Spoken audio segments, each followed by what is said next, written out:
In this video, I will tell the story of how I moved and ended up at a swing party. I just moved to this little town. I wasn't running from anything, but I wasn't exactly running toward anything either. It was a mix of curiosity and necessity. One of those things you do when you're trying to leave behind a life that had become too small. The problem? I didn't know a soul here. Not a single person. First, it was peaceful. Quiet. Too quiet. I would wake up every morning in my new apartment, make coffee, and sit on the balcony, looking at the neat rows of houses, all perfectly in place. The whole town seemed to be in its own bubble, like nothing ever really changed. But after a few days, the novelty wore off. I started feeling like an outsider. That's when I met Mark and Sarah, the neighbors who lived a few doors down. Mark was the first to introduce himself. He caught me struggling with my grocery bags one evening, and before I could even look up, he'd already offered to help. Tall, ruggedly handsome, with that easy smile of someone who knew how to make people feel comfortable. I thanked him, a bit embarrassed, and we exchanged the usual small talk about how long I'd been living here, how I liked the neighborhood. His girlfriend, Sarah, wasn't around much at first, but when she did pop up, she was warm, a little flirtatious, and always seemed to have a laugh ready, no matter the situation. She was beautiful, the kind of effortless beauty that made you want to be friends with her, but also kind of made you wonder if she was always on. They were an interesting couple, relaxed, but there was something about them, some undercurrent of familiarity. Not between them, but the way they interacted with others. It wasn't overt, but there were moments, slight glances, a lingering touch, that made me feel like I was missing something. Over the course of a week, I ran into them more and more. At the mailbox, in the hallway, outside on the steps. Conversations were always easy, but there was an odd sort of rhythm to them. As if they knew exactly what they were doing, even when they didn't say much. It was subtle, but I started to notice how they both seemed to know how to guide a conversation, how to steer things in certain directions. At first, I assumed it was just because they'd been living here for a while and had that natural laid-back confidence that came with familiarity. But the more I thought about it, the more I realized something wasn't quite adding up. One evening, I was sitting on my balcony again, trying to relax after a long day when Sarah came out. She waved at me and motioned for me to come down. "Come join me for a drink," she said, her voice carrying across the courtyard. "It's too nice out to be cooped up alone." I hesitated at first, then decided to go for it. It had been a week, and I was starting to realize how much I needed to meet people here. Maybe I was just being paranoid, but the way Sarah had said it made me feel like there was something more beneath her words. When I stepped into their apartment, it was like stepping into a completely different world. Soft lighting, a deep couch that looked like it had been designed for lounging with a glass of wine in hand. The atmosphere was relaxed, but with an edge to it. A quiet kind of tension that wasn't exactly uncomfortable, but definitely made you aware. Sarah handed me a glass of wine and we started talking. The conversation was easy, the kind you have when you're trying to get to know someone, but I noticed her eyes flickering toward the door every so often, like she was waiting for someone or something. And when she spoke, there was a lightness to her words that made it hard to pinpoint exactly what she meant. She mentioned that she and Mark liked to throw little parties, but she didn't say much more about them. "We like to keep things fun," she said with a grin. "It's always nice to meet people who know how to have a good time, you know?" I smiled, assuming she meant something like casual get-togethers with drinks and maybe music. But there was a strange edge to the way she said it. She didn't elaborate, and I didn't ask. I'd only just met her after all. The next few days I started running into them even more frequently. Mark mentioned the parties a couple of times, how they did them regularly, how people came from all over the place and how it was always a blast. But still it was all vague. It was never said outright what kind of parties they were, but there was something in the way they phrased things that made me uneasy. A little too much talk about fun and letting loose and being open-minded. I didn't ask for details. After all, what did it matter? People had all sorts of hobbies, and it wasn't my business. But I couldn't shake the feeling that there was more to these parties than they were letting on. I didn't know if I was just overthinking things or if I was picking up on real clues, but it felt like I was standing on the edge of something, just waiting to tip over into it. Then, one evening, Mark caught me as I was walking into my apartment. He waved me over, smiling that same easy grin. "So, we're having a little get-together this weekend," he said casually. "You should come. It'll be a fun time. We do these every so often." I felt a little jolt in my chest. The offer had come out of nowhere, but it made sense in a way. We'd talked enough for me to know they were friendly, inviting people. Mark seemed to sense my hesitation before I could even say anything. "Don't worry," he said, almost as if reading my mind. "It's nothing crazy, just a bunch of people who like to enjoy themselves. You're welcome to join us." I was stunned. Swingers. This was what they'd been hinting at all week. I stood there, unsure how to respond. My mind raced. Could I do this? I didn't want to seem like a prude, but at the same time, I wasn't sure if I was ready for this. But something inside me whispered that maybe it could be interesting. Maybe it could be fun. "I'll think about it," I said, trying to play it cool. But deep down, I was already making up my mind. I was going to go. Just once. I wasn't going to let fear stop me from having an adventure, right? After all, this could be the perfect opportunity to break free from my routine, to see what the world was really like. And besides, I told myself, what's the worst that could happen? The night of the party arrived faster than I expected. In the hours leading up to it, I couldn't decide if I was excited or terrified, or maybe a bit of both. I had spent the last few days overthinking everything. I replayed the invitation in my head a million times, weighing the pros and cons. On one hand, I was so curious. I mean, what could be more out of the box than this? On the other hand, was I really ready to dive into this world of, well, whatever it was they were into? My mind kept circling back to one thought. What if I regretted it later? What if I went and it turned into something uncomfortable or awkward? I could easily picture myself in the middle of some strange, sticky situation, wishing I were at home with a pint of ice cream and a Netflix binge. But if I didn't go, I'd always wonder what I had missed. Maybe this was one of those moments you just had to experience for yourself, for better or worse. After running through every possible scenario, I decided to take the plunge. Just once, I told myself. I wasn't going to let this opportunity slip away. The preparation was almost ceremonial. A shower, then a careful selection of an outfit that would make me feel confident but not too confident, if that makes sense. I didn't want to look like I was overdoing it, but I also didn't want to show up looking like I had just rolled out of bed. So I settled on something simple but flattering, a black dress that hit the right balance between casual and a little sultry. You know, the kind of dress that says, I'm not trying too hard, but also, I could be trouble if I wanted to. When I walked into their house, I instantly felt the change in the air. The lighting was dimmer than usual, the music faint but rhythmic in the background. The atmosphere felt charged, like it was waiting for something to happen. And sure enough, Sarah was there to greet me with a knowing smile. "You made it," she said, looking me over with an approving nod. "You look great, but I can tell you're tense." Don't worry, I felt the same way the first time. I forced a smile, even though my stomach was doing backflips. "Thanks," I said, trying to sound more confident than I felt. "It's definitely a little nerve-wracking." Sarah's eyes twinkled. "It's natural. Just let go and enjoy the night. I'll be right there with you." She led me through the house, past the cozy living room and into a more intimate space where the party was happening. There weren't many people yet, just a couple of familiar faces. Mark, Sarah's husband, was lounging casually in an armchair, and a woman I didn't recognize was sitting next to him. The room felt small, with the soft glow of candles casting warm shadows on the walls. There was no immediate pressure, no chaos. "You're early," Sarah said, as if sensing my wariness. "Don't worry, it's just beginning. More people will be here soon." It was a relief, but also not. The two other people in the room were obviously a couple. Mark's easy confidence was on full display, and the woman beside him had that kind of calm demeanor that made it clear she was a regular here.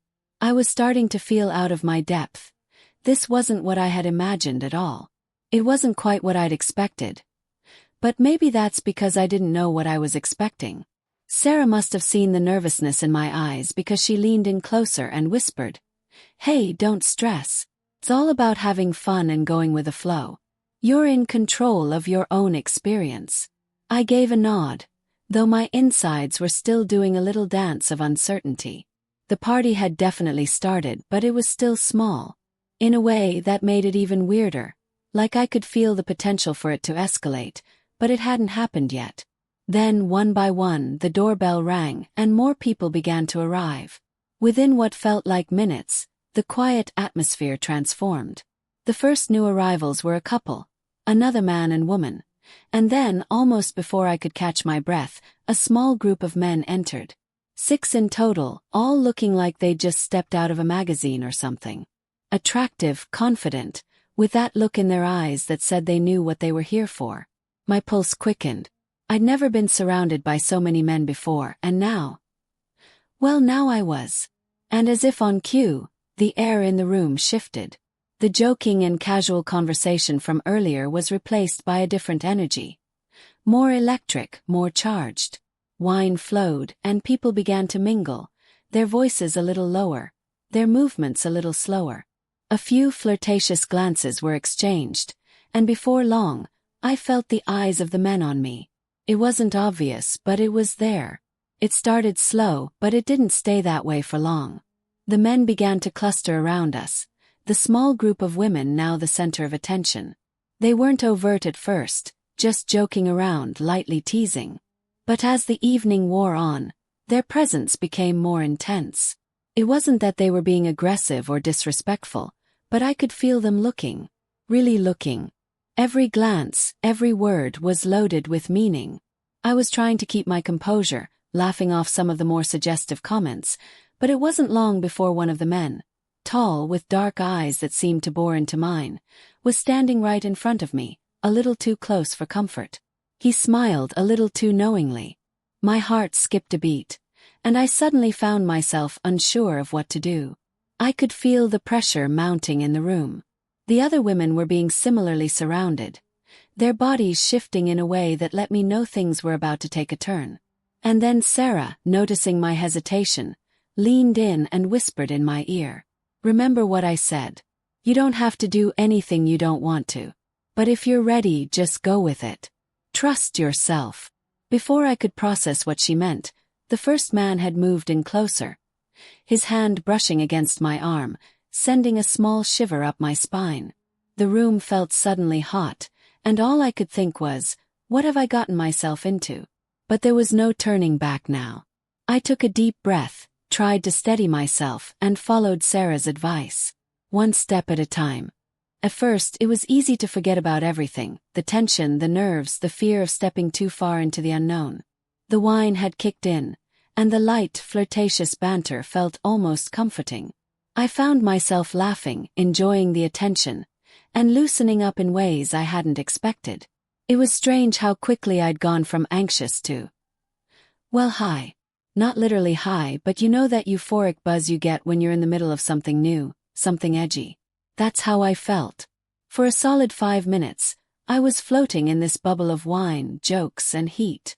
The room seemed to spin in a pleasant way, and I wasn't thinking too hard about what was going on around me. Then the men, the group of them, started closing in. I didn't pay much attention at first. Just a few sidelong glances, some casual touches on the arm, the occasional whisper in my ear.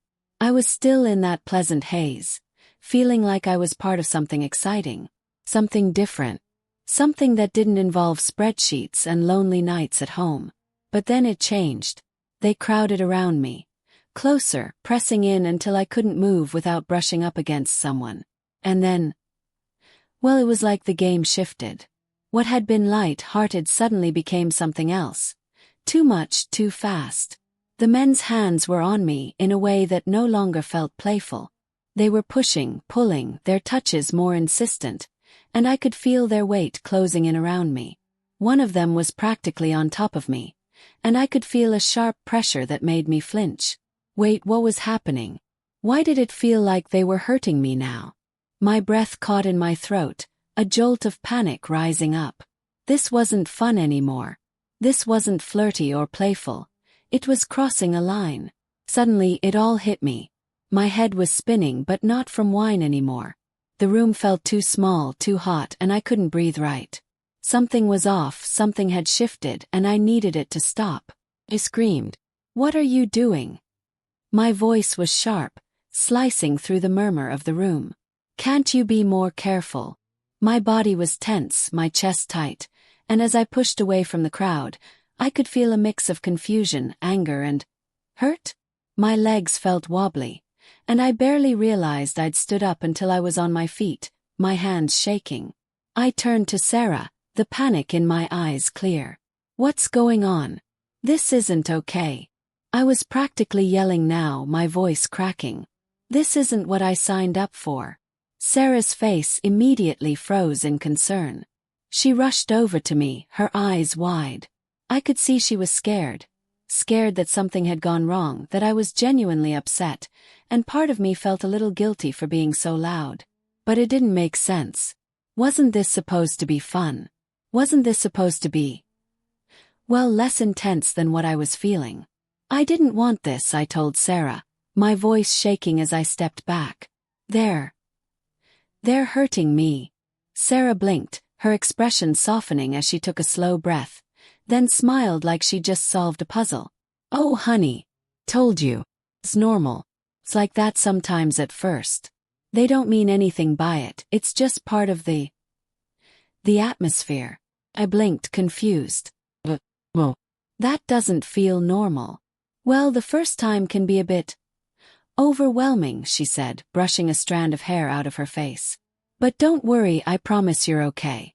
It's just part of how the whole thing works. You'll get used to it." I did. She said this so casually, as though she'd been through the same thing 100 times. But I wasn't feeling any better. If anything, I was feeling more disconnected from everything around me, like I was an outsider in a game I didn't know the rules to. I was still shaking, and the thought of going back into that room, back into the chaos of too many bodies and hands that didn't feel right, made my stomach churn. I shook my head. "I don't think I can do this again," I muttered, my words barely audible. This was enough for me. Sarah raised an eyebrow. "Are you sure? It's not always like this. Most of the time it's much smoother." I looked at her, trying to gather my thoughts, but the only thing I could focus on was how badly I wanted to get out of there. I didn't want to be part of whatever this was. It wasn't fun. It wasn't freeing. Felt overwhelming. And honestly, felt wrong. "Yeah," I said firmly, my voice a little steadier now. This was enough. I'm done." Sarah looked at me for a moment, then nodded as if she understood. "Okay," she said quietly. "Let's go to the kitchen. You can have a drink, relax. We'll talk." We slipped away from the chaos, heading to the kitchen where the cool air hit me like a splash of water to the face. Sarah made me another drink, and we sat at the table, the clink of glasses a brief moment of normalcy in the midst of what felt like a surreal nightmare. "So, will you be joining us next time?" she asked casually, like she was asking if I wanted to join them for dinner. I shook my head. "No way," I said, trying to laugh but feeling a little shaken still. "I think one interview was plenty. I'll pass on the next one." Sarah gave me a look that was half sympathy, half something else, something I couldn't quite place. "It's all right," she said. "You gave it a try. Some people aren't cut out for it." I laughed a little too loudly, trying to shake off the rest of the unease that was still swirling inside me. I guess I'm one of those people." The night had promised adventure, but instead it had delivered something I wasn't prepared for. And now, as I sat there in the kitchen, feeling a little embarrassed and a lot relieved, I knew I'd never look at those quiet suburban streets the same way again. So after that whole adventure, I made my way out of the party and to the front door, feeling like I just walked out of some wild reality TV show. Honestly, I just wanted to get home. I didn't even care if there were people still milling about in the house. I just needed to escape. As I was walking to the door, a man I hadn't seen much of earlier suddenly appeared. He looked a little sheepish. He came up to me and, without any preamble, started apologizing. "Hey, look, I didn't mean to hurt you earlier. I'm really sorry. Sometimes girls actually like that. I blinked, caught off guard. I didn't mean to make you feel bad, okay? He said again, sounding more apologetic than a guy at a party probably should. It was almost sweet in a weird way, but it didn't change how I was feeling. I just wanted to get out of there. I didn't say anything in response. I didn't need to. He looked like he genuinely felt bad, but I wasn't in the mood to have a conversation about that right now. I just nodded, gave a small smile and walked out the door. When I got home, I'm not going to lie, I did feel a bit of regret. Not huge regret, but a little. Maybe I'd hoped for something more normal, something a bit less intense. But then again, there were some positives. First off, I did get the experience I was looking for. It wasn't what I expected, and it wasn't the right fit for me, but now I knew, right? And to be fair, I'm definitely not promoting this as the best thing ever. Like, this story isn't some come join us invitation. Far from it. What I realized is that I'm just not made for these types of parties. Maybe if I had more of a survey, like a checklist of how things work and what to expect, I might have been less freaked out. I like things gentle. I don't know if that's a bad thing, but I do. I'm not here for rough edges or any of that intensity. I like a slower, smoother vibe. Maybe I'm just too vanilla for this, but hey, I'm okay with that. So yeah, the moral of the story. Don't always go into things blind, I guess. If you're curious, maybe do a little more research, a little more thinking before jumping in. I just wanted to try something different, and that's fine, but it's also okay to know when it's not for you. As for Sarah, we're still totally fine. We're still friends, good friends. No hard feelings, no drama. I don't hold anything against her, and I think she respects that I'm just, well, me. I think we both learned something from this, and it didn't end with any bad blood. We still hang out, we still laugh. And I'm sure she knows I'm not exactly signing up for the next party invite anytime soon. So yeah, that's my story. Take from it what you will, but don't make the same mistakes I did. If you're considering stepping out of your comfort zone, do it on your terms. And make sure you know exactly what you're getting into. Trust me, it's a lot easier to back out gracefully when you've got all the facts. Anyway, that's all for now. I'll be back next week with something a bit less wild. And hey, if you want more advice or just someone to laugh with, I'm your girl. Until then, stay true to yourself, people. Victory Hen.